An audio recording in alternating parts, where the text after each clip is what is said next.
मेरा नाम सीमा है। मेरे भाई का दोस्त बड़ा ही सुंदर और ताकतवर बॉडी वाला है, जिसको पहली बार देखते ही मैंने तय कर लिया था कि मैं इसको अपनी गुफा के दर्शन ज़रूर करवाऊंगी, क्योंकि मैंने उसके छोटे भाई पप्पू के दर्शन कर लिए थे। कम से कम 9 इंच लंबा पाइप उसके पास था।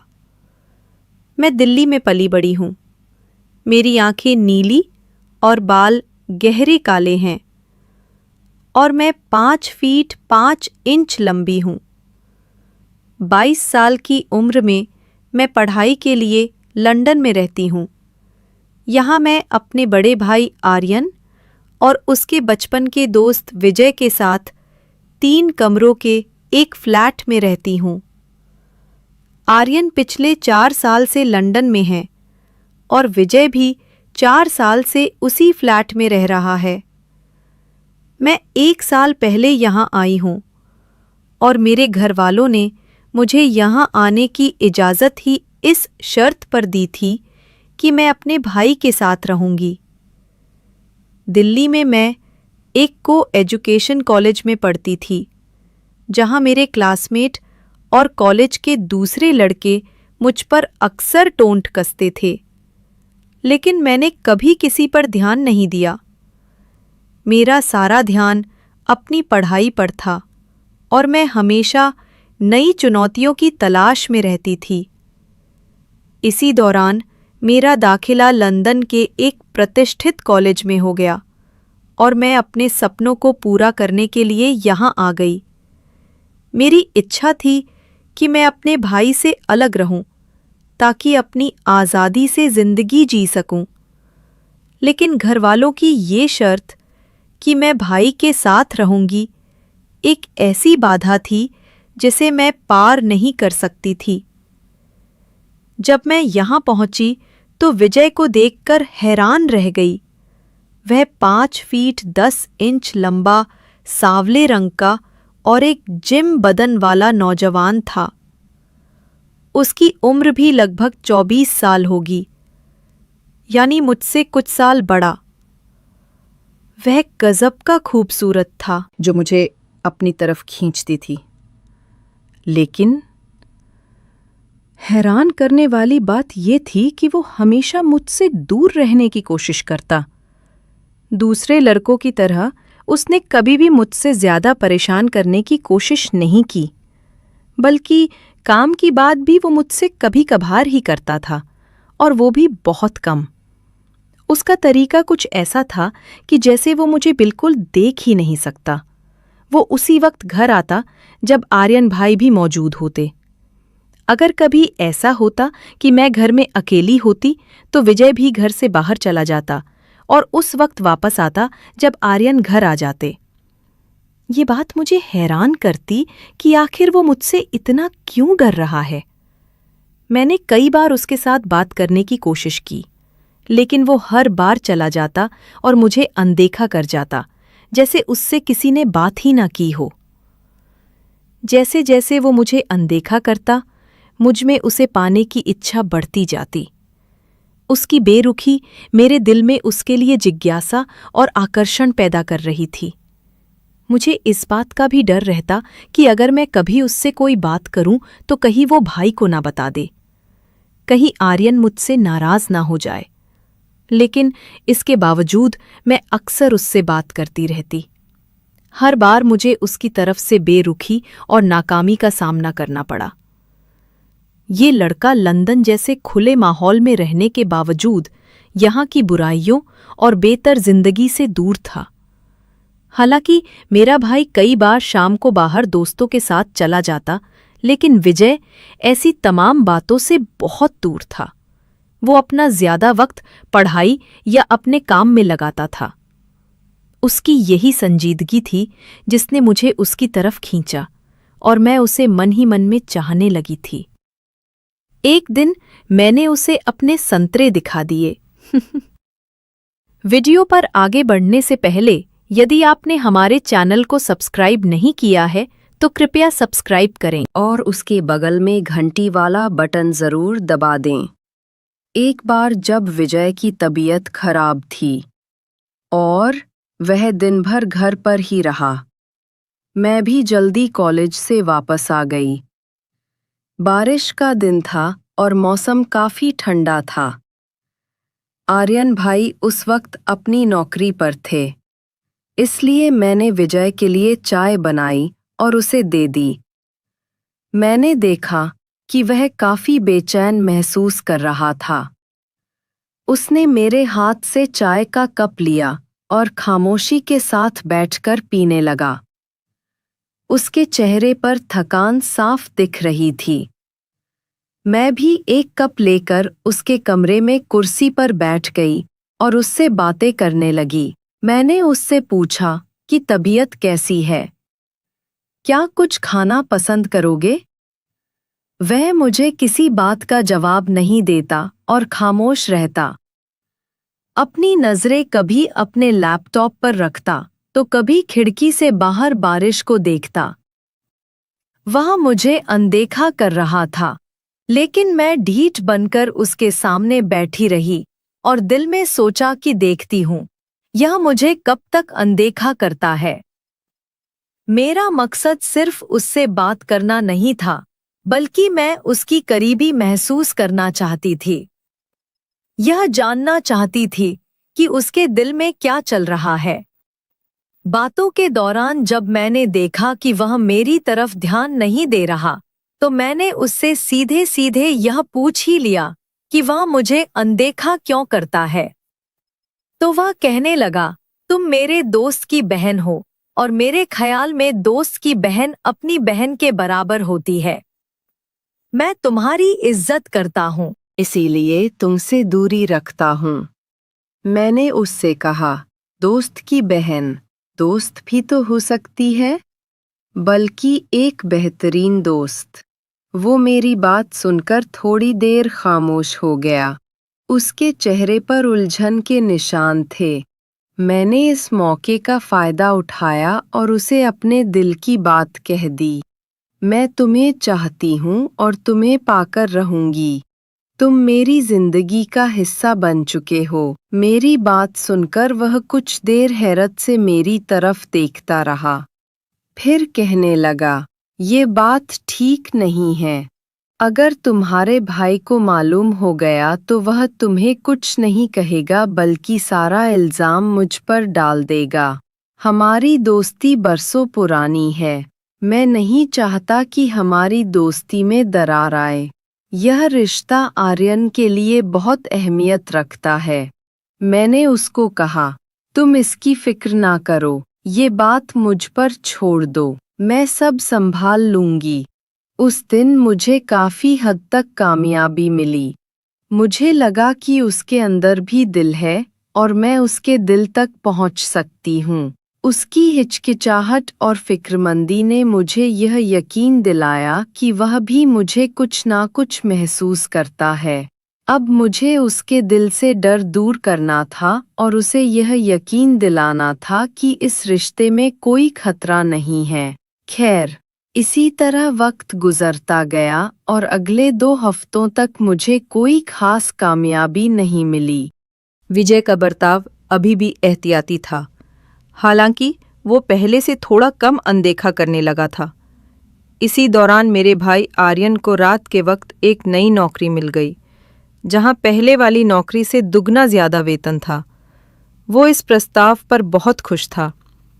मैंने भाई से बात की, वो ये नौकरी ना करें क्योंकि मैं रात के वक्त घर में अकेली रहूंगी और मुझे अकेलेपन से डर लगता है। तो वो कहने लगा, अकेली क्यों? विजय भी तो घर में ही होता है।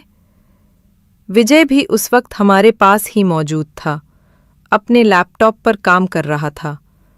मैंने उस वक्त उसकी मौजूदगी का फायदा उठाते हुए कहा, विजय तो ऐसे होता है जैसे घर में कोई है ही नहीं। आप होते हैं तो मुझे अकेलेपन का एहसास नहीं होता। आपके साथ बातें भी कर लेती हूँ, दिल बहल जाता है। लेकिन विजय तो मुझसे बात करने से भी भागता है।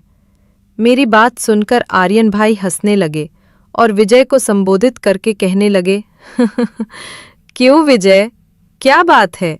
ये तुम्हारी शिकायत कर रही है? लगता है तुम्हारी तन्हाई से उसे बोरियत होती है। तो विजय ने एक बार नजर उठाकर पहले आर्यन और फिर मेरी तरफ देखा। उसके चेहरे पर हल्की सी मुस्कुराहट आई और फिर उसने फौरन अपनी निगाहें दोबारा अपने लैपटॉप पर टिका ली। मैंने मौका हाथ से न जाने दिया और आगे कहा, ये तो ऐसे मुझसे भागते हैं जैसे मैं इन्हें खा जाऊंगी।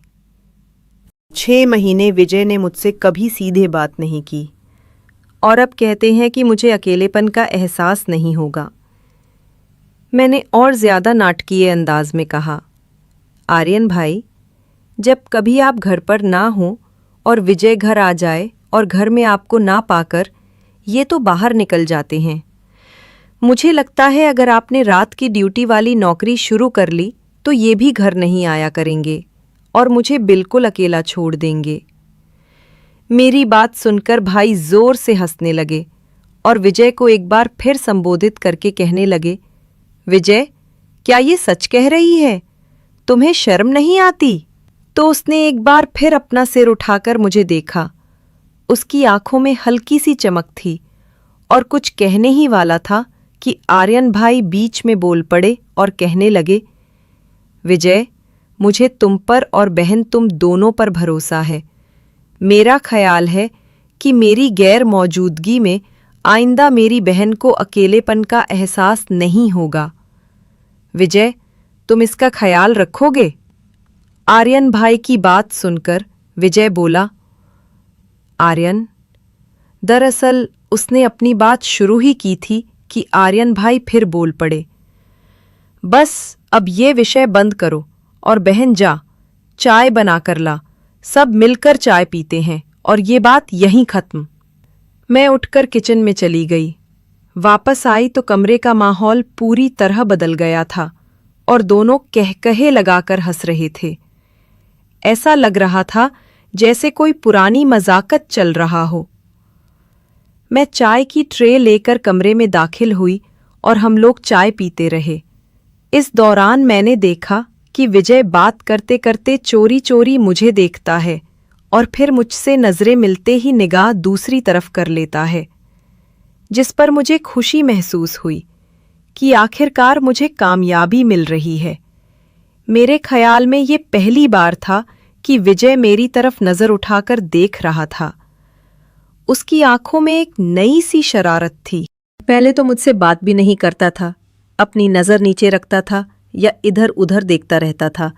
ये एक छोटी सी लेकिन अहम कामयाबी थी। अगले दिन भाई ने विजय से कहा, विजय, कल से तुम अपनी नौकरी पर जाते हुए बहन को उसके कॉलेज छोड़ दिया करना और वापसी ये खुद लोकल ट्रांसपोर्ट पर आ जाया करेगी। मैं रात को ड्यूटी पर रहूँगा, तुम इसका ख्याल रखना, मुझे कोई शिकायत न मिले और तुम भी विजय को ज़्यादा तंग न करना, वरना तुम्हारी भी खैर नहीं। ये सुनकर मुझे दिल में सुकून मिला। अगले रोज सुबह नाश्ते के बाद जब विजय नौकरी पर जाने लगा तो मैं जल्दी से उसकी गाड़ी का सामने वाला दरवाज़ा खोल कर बैठ गई। उसके चेहरे पर हैरानी के मिले जुले भाव थे। वो गाड़ी में बैठा और एक नज़र मुझे देखकर हल्का सा मुस्कुराकर गाड़ी चलाने लगा। वो चलाते हुए खामोश था, जैसे अपने ख्यालों में खोया हुआ हो। मैंने इस खामोशी को तोड़ा और कहने लगी, विजय, आप जितना दूर भागोगे मैं उतना ही पास रहूंगी और मैंने कहा था कि मैं तुमको पसंद करती हूँ और तुमको पाकर रहूंगी। तुम मेरी किस्मत में हो। वो मेरी बातें खामोशी से सुनता रहा, कभी हल्का सा सिर हिलाता और मुझे कॉलेज के बाहर छोड़कर चला गया। मुझे लगा कि मेरे शब्द उसके दिल पर कुछ न कुछ असर कर रही हैं। दोपहर को मैं घर आई तो आर्यन भाई सो रहे थे। मैंने अपने कपड़े मशीन में डालकर धोए और टीवी लगाकर देखने लगी। शाम को विजय आए तो मैंने उनको भी चाय पेश की। इतने में आर्यन भाई भी उठ गए और अपनी नौकरी के लिए तैयार होने लगे। मैंने उनसे पूछा कि आज रात के खाने का क्या मूड है, तो आर्यन भाई कहने लगे, मैं तो नौकरी पर रहूँगा। बेहतर है जब तक मेरी रात की नौकरी है आप लोग बाहर से ही खाना खा लिया करना, मुझे चिंता करने की ज़रूरत नहीं है। मैं ये बात सुनकर उछल पड़ी कि विजय के साथ मैं पहली बार आज बाहर खाने के लिए जाऊंगी। ये एक ऐसा मौका था जिसका मैं कब से इंतज़ार कर रही थी। भाई के नौकरी पर जाने के बाद मैं टीवी देखती रही, जबकि विजय अपना लैपटॉप लेकर अपने कमरे में घुस गया। मैं बेचैनी से उसका इंतज़ार कर रही थी। रात को 10 बजे जब भूख की शिद्दत बढ़ने लगी, मैंने विजय के कमरे का दरवाज़ा बिना ताला लगाए खोला और कहा, आज क्या आपने भूख हड़ताल कर रखी है? अगर ऐसा है भी तो इसमें मेरा क्या कसूर है? आपको कुछ नहीं खाना तो मुझे तो भूखा ना रखें। मेरी बात सुनकर विजय मुस्कुराए और अपना लैपटॉप एक तरफ रखकर उठ गए और कहने लगे, तुम आधा घंटा और इंतज़ार करो, मैं KFC से कुछ ले आता हूँ। मैंने कहा, नहीं, आप घर कुछ ना लाएं, मैं भी आपके साथ चलूँगी और बाहर ही खाकर आएंगे। आज मुझे आपके साथ बाहर खाना है। मेरी बात सुनकर वह एक लम्हे के लिए मेरी तरफ देखने लगा। उसकी आंखों में एक नई चमक थी। फिर कहने लगा, चलो ठीक है। मैंने कहा, ठहरो, मैं कपड़े बदल लूँ, कुछ अच्छा पहन लेती हूँ। तो वह कहने लगा, क्या बदलना है? अच्छी भली तो हो, तुम्हें किसी बदलाव की ज़रूरत नहीं। मैंने उसकी बात अनसुनी कर दी और दरवाज़ा खोलकर बाहर निकल गया। मैं भी उसके पीछे ही बाहर आ गई और गाड़ी में बैठ गई। उसने गाड़ी चला दी और खामोशी से ड्राइविंग करता रहा। मैंने इस खामोशी को तोड़ा और उससे पूछा, आप मुझे जानबूझकर अनदेखा क्यों करते हो? क्या मैं आपको अच्छी नहीं लगती? अब मुझ में कोई कमी है कि आप मुझसे बात करने से भी कतराते हैं? आस्था, मेरी बात सुनो। अगर तुमने आइंदा ऐसी बात की तो मैं तुम्हारे भाई को बता दूंगा। उसने थोड़े गुस्से में कहा, तुम चाहे सारी दुनिया को बता दो, मुझे परवाह नहीं। मैं तुमसे तब तक पूछती रहूंगी जब तक मुझे मेरी बात का जवाब नहीं मिल जाता, जब तक मुझे ये नहीं मालूम होता कि मेरे साथ ऐसा बर्ताव क्यों है। तुम मेरे दोस्त की बहन हो और मेरे लिए सम्माननीय हो, बस यही वजह है। तुम्हें कब कह रही हूं कि मैं तुम्हारे दोस्त की बहन नहीं हूं? क्या दोस्त की बहन भी दोस्त नहीं बन सकती? क्या ये जरूरी है कि वह सिर्फ बहन ही रहे, कभी दोस्त ना बने? नहीं, ऐसी बात नहीं। अगर तुम्हारे भाई को मालूम हो गया तो वह क्या सोचेगा? हम दोनों पे नाराज हुए।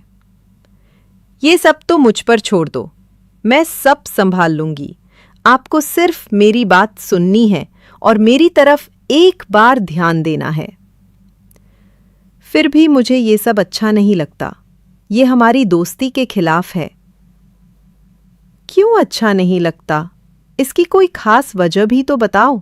शायद मैं भी उसको बुरा समझने लगूं और अपना इरादा बदल लूं।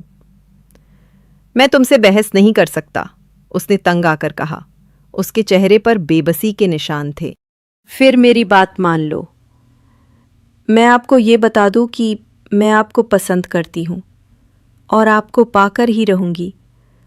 मैंने तुम पर अपना दिल हारा है। हाँ, अगर मैं आपको अच्छी नहीं लगती तो मुझे बता दो, मैं आपकी जिंदगी से चली जाऊंगी। उसने KFC के सामने गाड़ी खड़ी की और खुद दरवाज़ा खोलकर बाहर निकल गया और थोड़ी देर के बाद 2 हलाल बर्गर और 2 कोक ले आया। मैंने उससे कहा कि खाना लेकर घर नहीं जाना, बल्कि यहाँ पास के किसी पार्क में चलते हैं, जहाँ बैठकर खाएंगे। मुझे खुली जगहों पर बैठकर खाना पसंद है। वह मेरी बात सुनकर खामोश रहा और गाड़ी चलाने लगा। थोड़ी देर के बाद उसने एक खूबसूरत पार्क के सामने गाड़ी खड़ी कर दी, जहां हल्की रोशनी थी और सुकून महसूस हो रहा था। हम दोनों ने एक बेंच पर बैठकर बर्गर खाए। इस दौरान भी मैंने उसके साथ बात करने की कोशिश की, लेकिन वह खामोश रहा। कभी आसमान की तरफ देखता तो कभी घास पर निगाहें जमाए रखता, लेकिन मैंने हिम्मत नहीं हारी। मैंने महसूस किया कि उसकी खामोशी में भी कुछ छिपा हुआ है। वह कुछ कहना चाह रहा है लेकिन हिचकिचा रहा है। अगले रोज़ शुक्रवार का दिन था। सुबह जब वह मुझे कॉलेज छोड़ने गया तो रास्ते में फिर बात करने की कोशिश करती रही, लेकिन हमेशा की तरह मुझे नाकामी का मुंह देखना पड़ा। उसका रवैया अभी भी वही पुराना था। उस दिन शाम को जब भाई नौकरी पर जाने लगे तो मैंने उनसे कहा, भाई आज आप नौकरी पर ना जाइए, मुझे आपके साथ वक्त बिताना है। क्यों, खैरियत तो है ना आस्था? क्या कोई समस्या है? नहीं, ऐसे ही आज मेरा बाहर खाने का मन कर रहा है। जब से लंदन आई हूं कभी भी आप मुझे बाहर खाने के लिए नहीं लेकर गए। मुझे आपके साथ जाना है। मैं तो नहीं लेकर जा सकता, मेरी रात की ड्यूटी है। तुम विजय के साथ चली जाना, वह तो फॉरिक है। वह तो ऐसे इंसान है, न खुद कहीं जाते हैं न कहीं मुझे लेकर जाएंगे। उनको तो घर से बाहर निकलना भी पसंद नहीं। मेरी बात सुनकर आर्यन भाई हंसने लगे और कहने लगे, नहीं, ऐसी बात नहीं। वह है तो बहुत खुलशाम मिजाज आदमी, लेकिन तुमसे थोड़ा आरक्षित रहते हैं। पता नहीं क्यों मुझसे आरक्षित क्यों रहते हैं, ये मुझे मालूम नहीं। खैर छोड़ो इस बात को। अगर आप मुझे ले जा सकते हैं तो ले जाएं। वो मुझे नहीं लेकर जाएंगे। अगर उनके साथ जाने के लिए कहना है तो साफ कह दें कि मैं ना जाऊं। नहीं, ऐसी बात नहीं। तुम उसे कह देना, वो तुम्हें ले जाएगा। वो नहीं मानेंगे, आप खुद उनसे कह दें, तो शायद आपकी बात मान लें। वो आपकी बात ज़्यादा सुनते हैं। ठीक है, इस वक्त तो वो नौकरी पर व्यस्त होगा। जब आएगा तो मेरी फ़ोन पर बात करवा देना, मैं उसे कह दूंगा। भाई की बात सुनकर मैं खुश हो गई। मेरा प्लान कामयाब हो गया था। मैं जानती थी कि भाई का कहना वो नहीं टालेगा। भाई चले गए तो मैंने उठकर फ्रेश होकर नीली जीन्स के साथ सफ़ेद टी शर्ट पहन ली और हल्का सा मेकअप करके तैयार हो गई। मैंने आईने के सामने खड़ी रहकर खुद को देखा तो मैं बहुत खूबसूरत लग रही थी। मेरा आत्मविश्वास बढ़ गया था। मैं जब से लंदन आई थी आज पहली बार मैंने मेकअप किया था। हालांकि मेरे पास मेकअप का सामान मौजूद था, लेकिन मैं कभी भी खुद को तैयार करने की ज़रूरत महसूस नहीं करती थी। तैयार होने के बाद मैं विजय का इंतज़ार करने लगी। मेरा दिल ज़ोर ज़ोर से धड़क रहा था। एक अजीब सी बेचैनी थी। थोड़ी देर के बाद वो आया। मैंने दरवाज़ा खोला तो उसने मुझे देखा और एक लम्हे के लिए ठिठक कर रह गया। उसकी आंखों में हैरानी और कुछ और ही जज्बात थे, लेकिन दूसरे ही लम्हे वो संभल गया और अंदर दाखिल हो गया। मैंने दरवाज़ा बंद किया और अंदर आकर उसके लिए चाय बनाई। चाय के बाद मैंने उससे कहा, विजय, आज कहीं बाहर खाने के लिए ना चले? भाई ने कहा है कि आपके साथ चली जाऊं। उसने मुझे बिना देखे हुए कहा।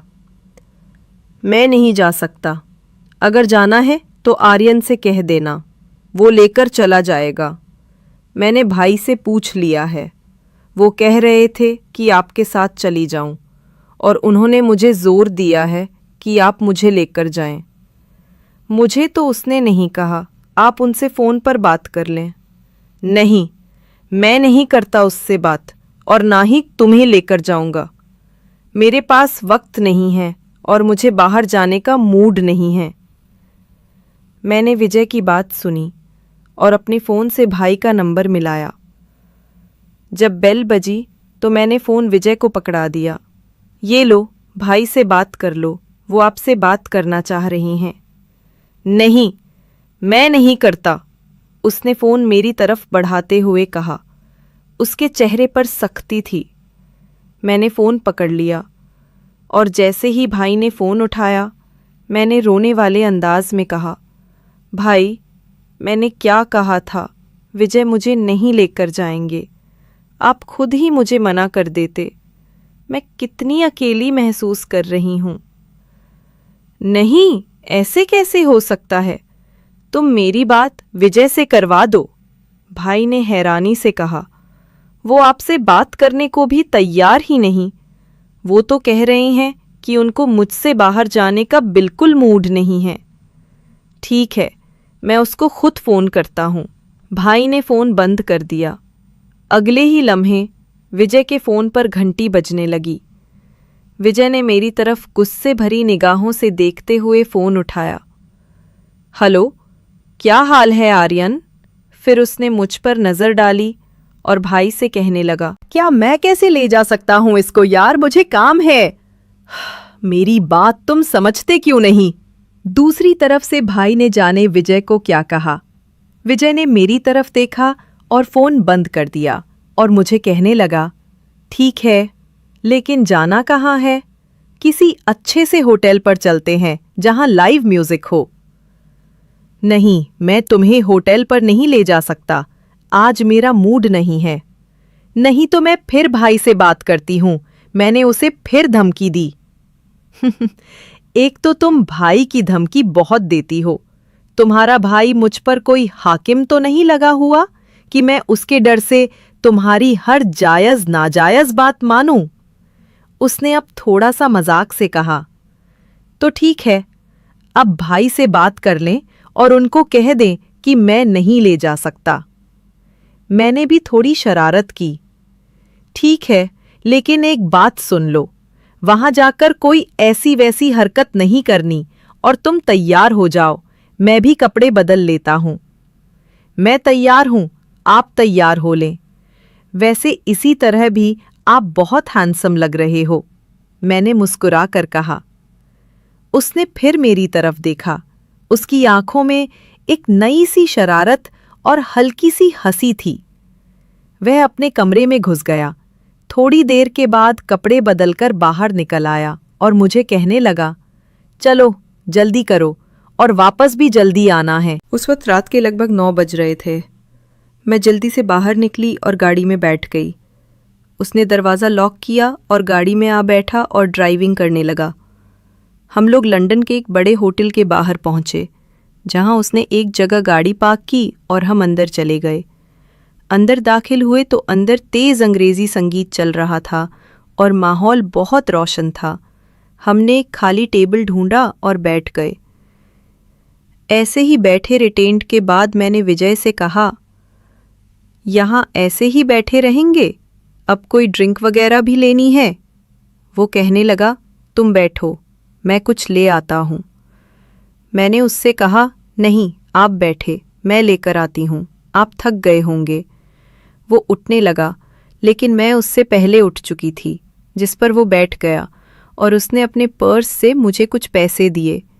मैंने ड्रिंक के 2 ग्लास लिए और टेबल पर आ गई। ड्रिंक देखकर वो गुस्से के अंदाज में बोला, ये क्या ले आई हो? मैंने तुमसे कहा था कोक लानी है, लेकिन तुम ये उठा लाई। उसके चेहरे पर नाराज़गी साफ दिख रही थी। मैंने उससे कहा कि आपको ड्रिंक नहीं पीनी तो ना पिए, मैं 2 ग्लास पी लूंगी और आपके लिए कोक ले आती हूँ। उसने मुझे कहा, मैं नहीं पीता और तुम्हें भी नहीं पीने दूंगा। लेकिन मैंने जिद की तो वो खामोश हो गया। मैं फिर उठी और उसके लिए कोक ले आई और टेबल पर बैठकर ड्रिंक का ग्लास उठाकर पीने लगी और विजय भी एक एक घूंट कोक पी रहा था। थोड़ी देर के बाद मैंने अपना ग्लास फिर उठाया और पूरा ग्लास पी लिया और उसके बाद हम घर आए और मैं सो गई और मुझे नींद आ गई। वो रात मेरे लिए एक यादगार रात थी। सुबह 6 बजे के करीब मैं उठी तो टीवी लाउंज में आर्यन भाई और विजय बातें कर रहे थे। मैं बाहर निकली। विजय और भाई को गुड मॉर्निंग कहा। भाई ने मुझे देखा और कहने लगे, उठ गई शहजादी साहिबा, सुबह से चाय के इंतजार में बैठे हैं। मुझे शर्मिंदगी महसूस हुई, लेकिन विजय ने मुझे सोने नहीं दिया। वो बता रहा था कि तुम लोग रात को होटल में गए थे और तुमने उसे कितना तंग किया। आस्था, तुमने देखा ना विजय कितना अच्छा है, वो तुम्हारा कितना ख्याल रखता है। मैं घबराई हुई थी, कुछ ना बोली और बाथरूम में घुस गई। नहाकर फ्रेश हुई और फिर मैंने जाकर चाय बनाई और उनके पास ही आ बैठी और इंतज़ार करने लगी कि कब भाई मेरी क्लास लेना शुरू करते हैं। मगर ऐसा कुछ ना हुआ। भाई का अंदाज ऐसा था जैसे वो मेरी शरारतों से लुत्फ ले रहे हों। थोड़ी देर के बाद भाई चाय पीकर सोने के लिए अपने कमरे में चले गए और मैंने चोरी चोरी विजय की तरफ देखा तो वो मेरी तरफ देखकर हल्का हल्का सा मुस्कुरा रहा था। उसकी आंखों में एक नई चमक थी। मैंने नज़रें नीची कर ली और थोड़ी देर बाद फिर नज़रें उठाकर उसकी तरफ देखा और उसको कहा, सॉरी। किस बात की सॉरी? उसने पूछा। उसके चेहरे पर मासूमियत थी। मैंने आपको रात को बहुत तंग किया और भाई को भी सब बता दिया। नहीं, कोई बात नहीं, इसमें तुम्हारा क्या कसूर है? ये तो तुम्हारा हक है कि तुम भाई से कह सको और मुझे खुशी है कि तुमने ये किया। मैं खामोश हो गई और थोड़ी देर के बाद फिर बोली, वो आपने रात वाला वाकया भाई को भी बता दिया है या नहीं? वैसे तुम हो वाकई ही बहुत खूबसूरत। मेरी जिंदगी में पहली बार मैंने किसी को इतना हसीन देखा है। मैं उसकी बात सुनकर खुश हो गई और उसकी तरफ देखने लगी। आखिरकार मैं जीत गई थी। विजय मेरी जिंदगी में आने वाला पहला लड़का था और मैं पहली बार उसके मुंह से अपनी तारीफ सुन रही थी। उसके शब्द मेरे दिल को छू गए। मैं उठकर कमरे में चली गई और बेड पर औंधी होकर लेट गई। मुझे अब हर चीज़ अच्छी लग रही थी और हर चीज़ पर प्यार आ रहा था। पूरी दुनिया हसीन लग रही थी। मैंने तकिया लिया और उसे जोर से अपने सीने के साथ लगा लिया, जैसे मैंने अपने सपनों को थाम लिया हो। खैर, अब हमारी दोस्ती की शुरुआत हो चुकी थी और मुझे उम्मीद थी कि ये दोस्ती जल्द ही मोहब्बत में बदल जाएगी। खैर, दिन गुजरते गए, हमारी करीबी बढ़ती गई। विजय अब मुझसे ज्यादा खुलकर बात करने लगा था। एक रोज मेरी तबीयत खराब थी और मैं कॉलेज नहीं गई। विजय अपनी नौकरी पर चले गए। मैं अपने कमरे में ही लेटी रही, जबकि भाई अपने कमरे में सोए हुए थे। 9 बजे के करीब मुझे दरवाज़ा खुलने की आवाज़ आई। मैंने सोचा भाई उठे होंगे, किसी काम के लिए दरवाज़ा खोला होगा। मैं अपने कमरे में ही लेटी रही। थोड़ी देर के बाद मुझे टीवी लाउंज से आवाज़ें आने लगी। उनमें भाई के साथ किसी महिला की भी आवाज़ शामिल थी, जो हिंदुस्तानी लहजे में अंग्रेज़ी बोल रही थी। दोनों अंग्रेज़ी भाषा में कुछ बोल रहे थे। उनकी आवाज़ें काफ़ी धीमी थी। मैं उठी और दरवाज़ा हल्का सा खोलकर देखा तो आर्यन भाई एक गोरी महिला के साथ बातें कर रहे थे। वो महिला कोई 24 से 25 साल की होगी, खूबसूरत और आकर्षक। वो गोरी महिला 1 घंटे से ज़्यादा वक्त घर में मौजूद रही और फिर चली गई। भाई फिर अपने कमरे में जाकर सो गए। खाने के वक्त भाई उठे तो मैंने उनको महसूस नहीं होने दिया कि मैंने उनको किसी महिला के साथ देखा है। मैंने बहुत एहतियात से ये बात छिपाई। खाने के बाद भाई भी अपनी रात की ड्यूटी पर चले गए। थोड़ी देर के बाद विजय आए और हम लोग बाहर खाने के लिए गए। उस दिन मौसम अच्छा था और हमने एक रेस्टोरेंट जाने का फैसला किया। वहां पहुंचकर हमने खाना ऑर्डर किया और इस दौरान मैंने सभी घटनाओं से उनको अवगत कराया। अपने भाई और उस महिला की मौजूदगी के बारे में बताया तो उसने बताया कि वो लड़की मां सीधी है और उसके भाई के साथ काफ़ी अरसे से दोस्ती है। आस्था, तुम्हारे आने से पहले वो अक्सर घर आती थी, लेकिन तुम्हारे आने के बाद आर्यन ने उसे घर आने से मना कर दिया था ताकि तुम्हें कोई परेशानी न हो। वो तुम्हारी इज्जत करता है। आज आर्यन को मालूम नहीं था कि तुम कॉलेज नहीं गई, इसीलिए उसे बुला लिया। ये सुनकर मुझे आर्यन भाई पर थोड़ा गुस्सा आया, लेकिन विजय ने मुझे समझाया कि वो ऐसा क्यों कर रहा था। एक दिन जब हम लोग बाहर खाने से वापस आए, मैंने चाय बनाई और साथ में बिस्किट ले आई। चाय पीते हुए मैंने एक बिस्किट उठाया और विजय के मुंह में डाल दिया। वो मेरी तरफ देखने लगा। उसके चेहरे पर हैरानी के साथ एक दिलकश मुस्कुराहट थी। खैर, उसने कहा, कुछ नहीं, और बिस्किट खा लिया। अब मैं उम्मीद कर रही थी कि वो भी मुझे बिस्किट खिलाएगा, लेकिन ऐसा कुछ ना हुआ। वो सिर्फ मुस्कुराकर मेरी तरफ देखता रहा। खैर, चाय के बाद मैंने बर्तन उठाए और उसके बाद आकर सोफे पर बैठ गई और मैं उसे देख रही थी। वो भी मेरी तरफ देखने लगा। हमारी नजरें मिली और उसकी आंखों में मुझे अपने लिए मोहब्बत दिखाई दी। उसके बाद वो उठकर अपने कमरे में चला गया। शायद उसे और बात करने में हिचकिचाहट महसूस हो रही थी। मैं भी उठी और अपने कमरे में चली गई। लेकिन उस रात मुझे नींद नहीं आई। मेरे दिल दिमाग में विजय के साथ गुजरा हुआ हर लम्हा ताज़ा था और मैं ये सोच रही थी कि हमारे रिश्ते का अगला मोड़ क्या होगा। क्या हम कभी एक हो पाएंगे? अगला भाग देखने के लिए कमेंट्स करें और अगर कहानी अच्छी लगी हो तो लाइक करें। साथ ही चैनल को सब्सक्राइब करना मत भूलें।